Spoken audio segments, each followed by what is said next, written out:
10টি করে নেকি লেখা হবে। এখানে আল্লাহ রাসূল সাল্লাল্লাহু আলাইহি ওয়াসাল্লাম বলেন আলিফ লাম মিম।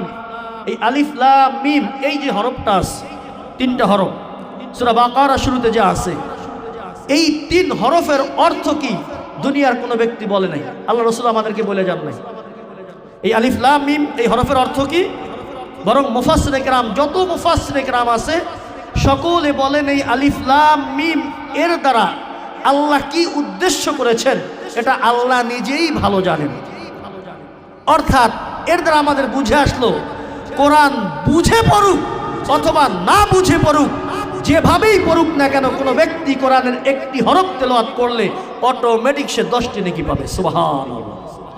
কারণ রসুল এখানে স্পষ্ট করে দিয়েছেন আলিফ লাম মিম বললে 30 নেকি। তাহলে আলিফ লাম মিমের অর্থ কি আজ পর্যন্ত কোনো কুতুব করতে পারেন নাই, কোনো মুফাসসিরে কেরাম এর অর্থ করেন। এটাকে হরফে মুকাত্তাত বলা হয়।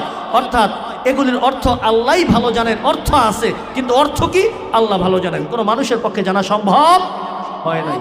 এর মানে দাঁড়াইল যদি কোনো ব্যক্তি কোরআন বুঝে পড়ুক অথবা না বুঝে পড়ুক, এখন এক শ্রেণীর লোক বের হয়েছে, তারা বলে কোরআন যদি বুঝে না পড়ে তাহলে কোনো নেকি হয় না, কোরআন বুঝে পড়লে নেকি হয়, এই কথা অনেকে বলে।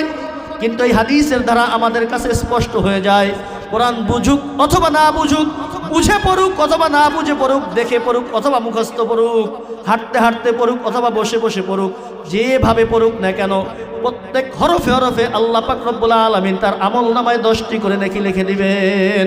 সুবহানাল্লাহ। কয়টি করে নেকি? 10টি করে নেকি লিখে দেবেন।